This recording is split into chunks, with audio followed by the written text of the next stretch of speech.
Hello and a very warm welcome to a special edition of Battlecry. I'm Gaurav Sawant. The future of warfare is here.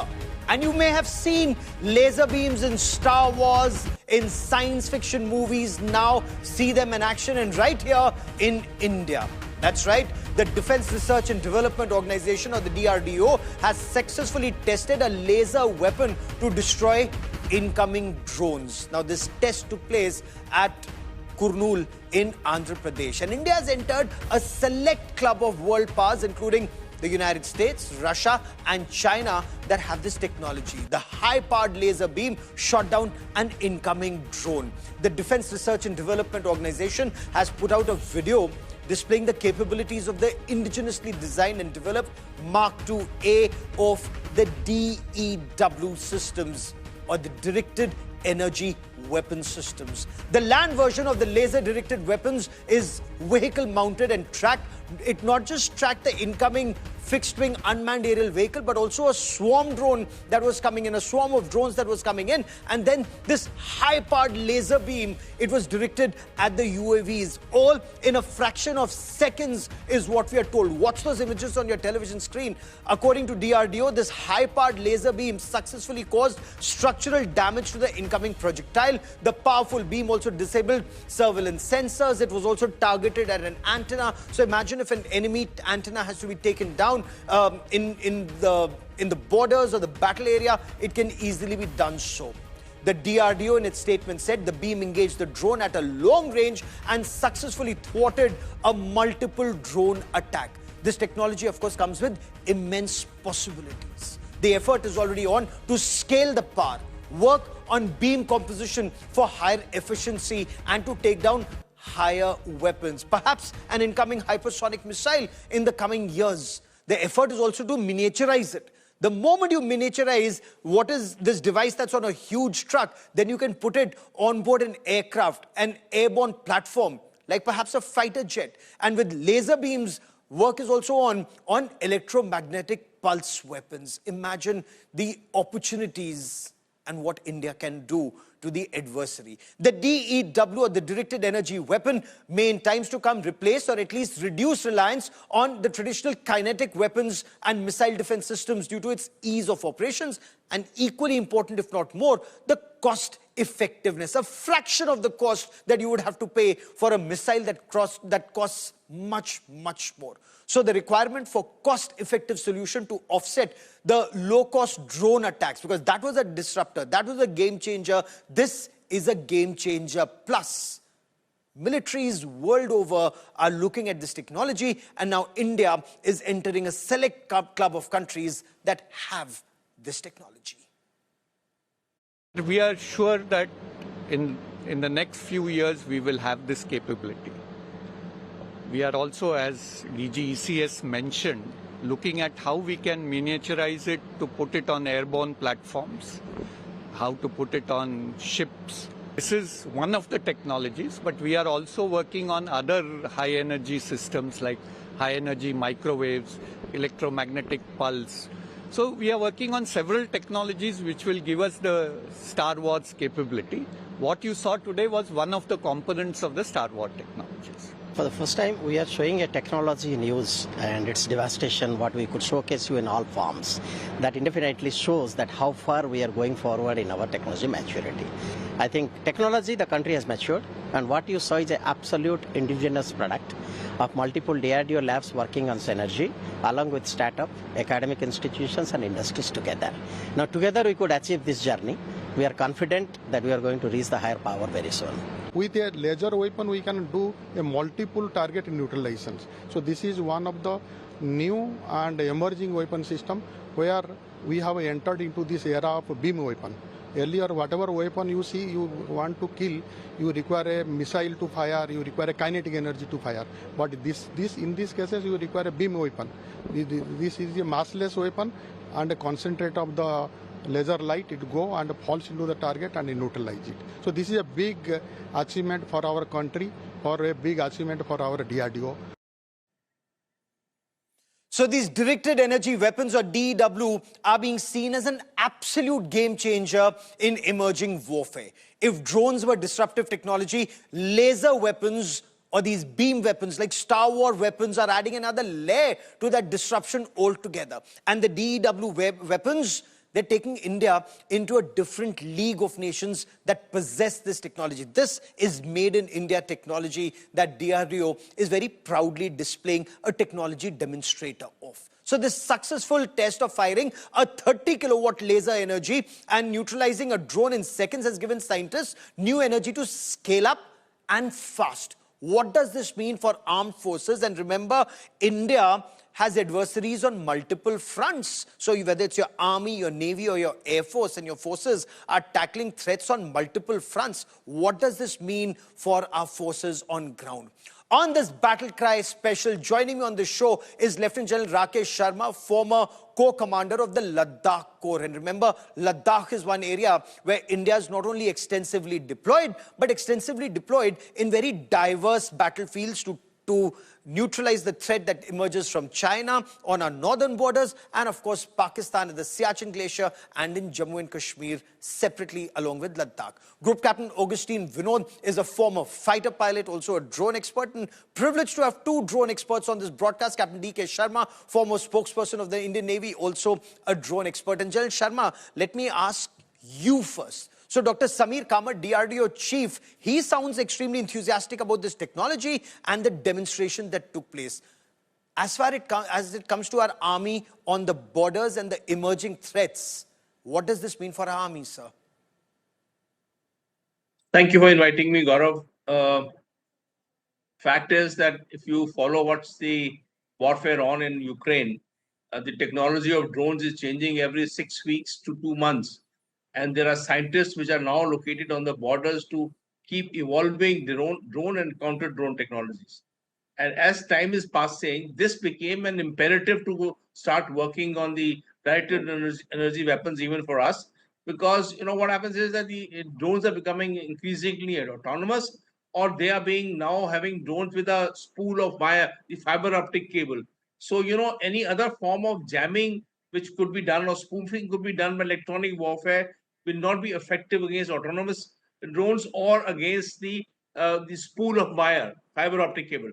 So the only way to target this new modern drones which are coming up is directed energy weapons. We already had one applied, which was a 2 kilowatt weapon, small short range, 800 meters to 1 kilometer. But now the one that has been tested, as you're rightly pointing out, is a 30 kV weapon, which has got a range of about 5 odd kilometers of drone. And of course, it makes a game changer. But we have to keep evolving it, because the counter drone technologies are being, or drone technologies are being constantly involved in a manner that you have to keep making counter drone technologies also match up with the kind of threat that we have.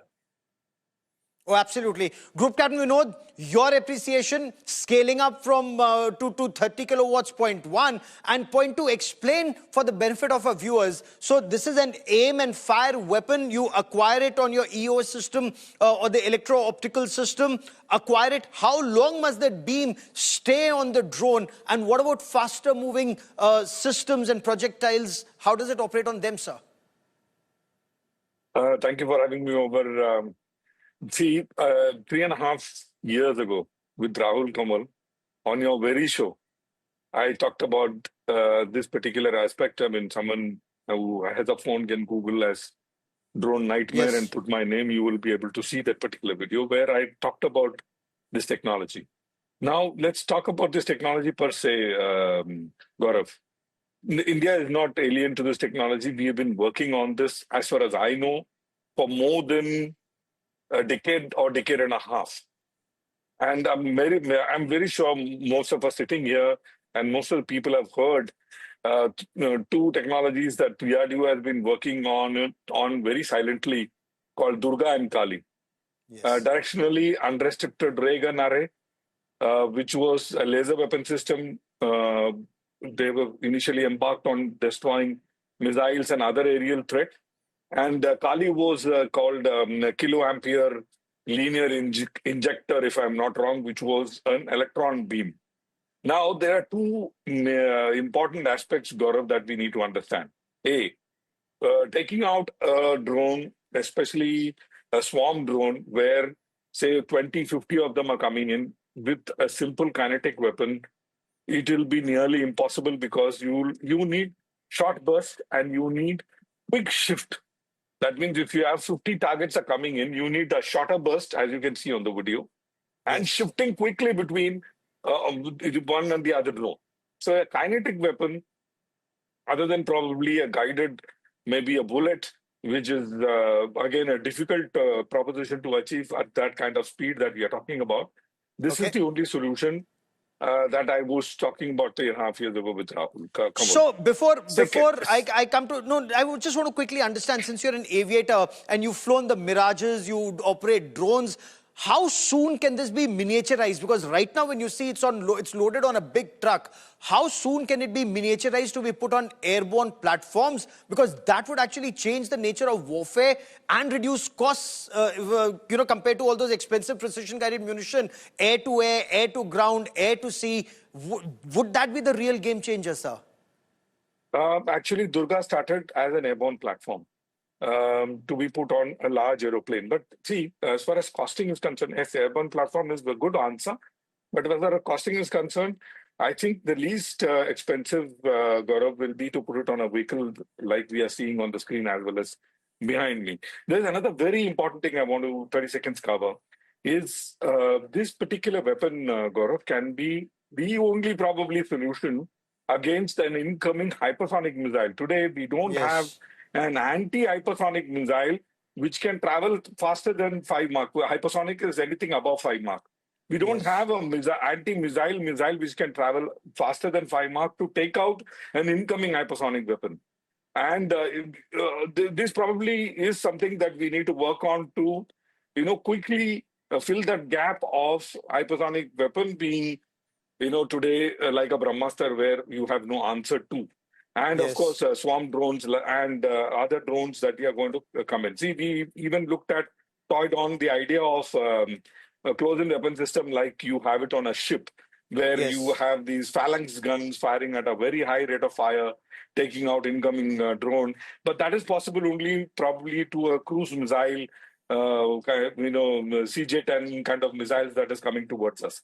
What The about swarm charades, drone? which So again is a major agenda as far as DRDO is concerned. Absolutely, sir. Let me also bring in Captain Sharma into this conversation, because given the successful test of the DEW weapons, sir, once scaled up, just as Group Captain Vinod was mentioning, can they evolve to deal with this threat of the hypersonic missile and advanced swarm drones? Because there's nothing to take on a hypersonic missile and incoming in current times, sir. Hi, Gaurav. Good evening, and good evening to all your viewers on Battlecry. They have already covered it, but I will tell you the naval aspect of it. First of Yes. all, we are the fifth nation who have now got this technology, and I must inform our audience that one gun has already been installed by the US Navy on these ships, and that is having a power of 30 kilowatt. They are upscaling it to around 120 kilowatts. Now, if you see a scenario, first of all, on in open seas, there will be a platform, whether it is the LRMR, that is a surveillance aircraft, or there is a ship which has launched a missile, or there is a platform which is launching these swarm drones or standalone drones.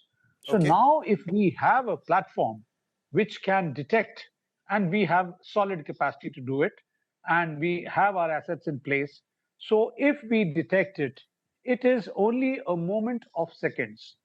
I'm saying it's a matter of seconds that it will be acquired, and the directed energy will be, attacking it, targeting it, and it will take not more than 30 seconds, provided we have that kind of energy. So the test Yes. has been done of 30 kilowatts, but in the times to come, and our R&D is there, and I'm privy to a lot of things which are happening, that this will be upgraded, and our stabilization factor, miniaturizing the gun, the laser gun. Now, all this is a matter of time that they will be installed. And as Vinod said, Augustine said, that we have that phalanx gun 630s A lot of countermeasures are there. But there comes the problem of ammunition, and Energy. which costs a hell of a Yes. lot. But Yes. if we have this DEW, if DEW is available on the ships, let me tell you this threat of drones, for example, what we are facing from the Houthis, this will be neutralized the moment it is detected. And it will be detected because our sensors today are so advanced that nothing can go unnoticed. The Okay. problem always was how to address the problem. Neutralize it. Now, Yes. now once this directed energy weapon comes, it will be, and Gaurav, it is at the speed of light. It is only a matter of detection. Once detected, acquired, it's gone.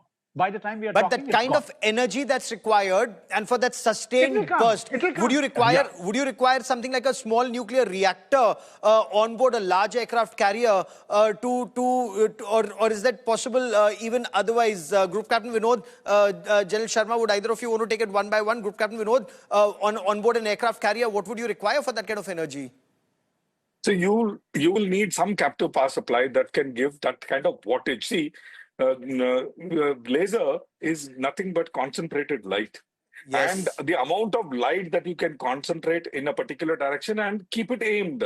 Gaurav, keeping it aimed, like you saw it on the video also, keeping it aimed is again a very big technology by itself. So you have to have very high precision gyros maintaining and the tracking device maintaining the laser on the target, which uh, Yes. as I can see it on the video, we are yet to refine it even better than what I'm seeing it on the screen.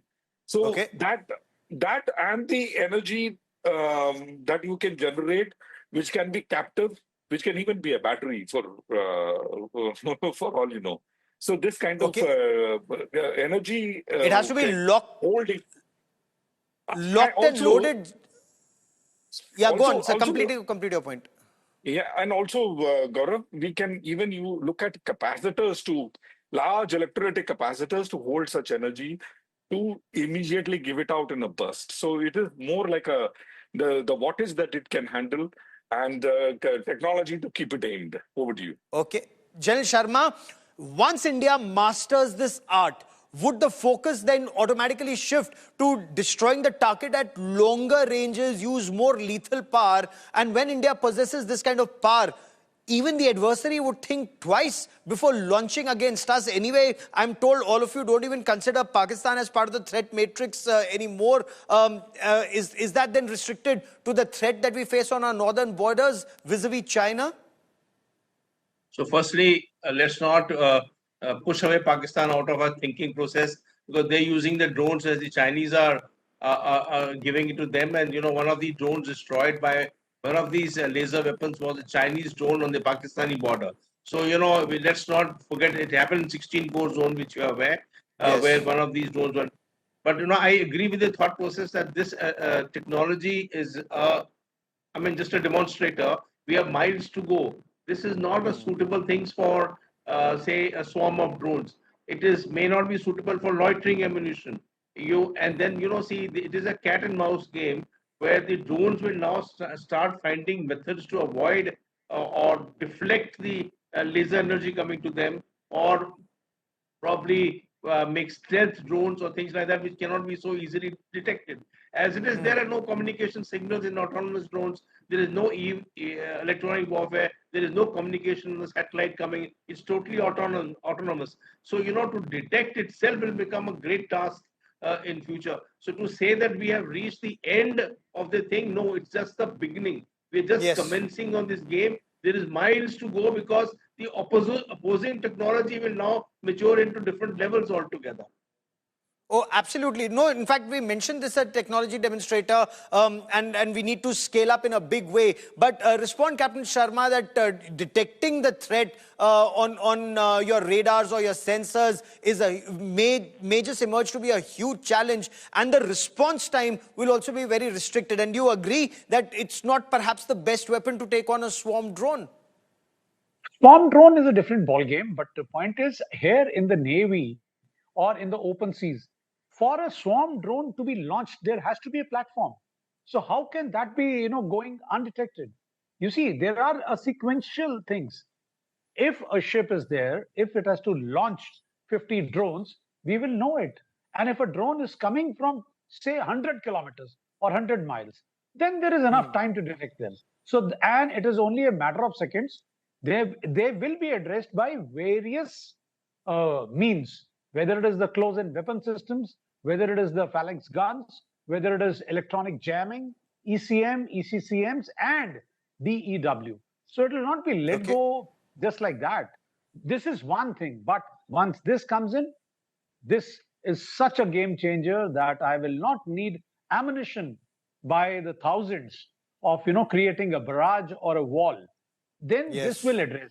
I will have 7, 8 guns. They will take on, and it will only it requires 10 seconds, 5 seconds, 2 seconds for knocking down the drones, because the amount of energy which is going to be directed, this is going to damage the drone, and then it becomes unserviceable. Unserviceable as far as the adversary is concerned. That's exactly what they tried to do. They jammed the signals initially, made sure that the radar wasn't working, and then as you watch that other drone, it caught fire.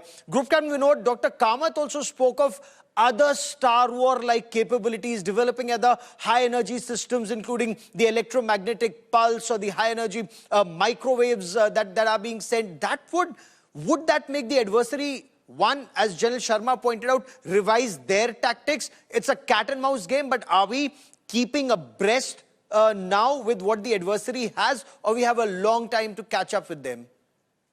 Good question, Gaurav. In fact, like I said, 1.5 decades ago, our thought process was bang on target. Kali, the weapon I talked about, kiloampere linear injector, is nothing but an electronic beam designed to fry the entire electronic board of anything. So, today also we demonstrated, first the antenna was targeted, and then the drone was targeted. So, like Captain Sharma said, it is going to be a part of a larger system in which you will have detect, identify, and destroy capability, in which this particular thing is going to plug in to the destroy capability of detect and identify. So detect, identify, destroy, or divert becomes the complete gamut of a defense system, including an air defense system. But also, Gaurav, look at its application in civilian shipping also. Especially against pirates. And pirates are now increasingly using drones against civilian shipping. Now you can have this fitted in the civilian ships along the sea lanes of communication, and they can be probably well protected, not only against aerial target, but also against the pirates. So that's something very interesting. Absolutely. General Sharma, how soon, in your appreciation, before they're deployed at borders, if we were to talk about the LC or the IB to take on, because Pakistan is sending in a lot of drugs and weapons through the drones, very cost effective since they're very inexpensive, and the DRDO is saying just at the cost of a couple of liters of fuel, you can take down a small drone. Can it be used to, let's say, take down an enemy bunker or a dhok where terrorists could be hiding, using these weapons much cheaper than using ATGMs against certain targets? So now you approaching a different subject altogether. And that subject is how to absorb the technology.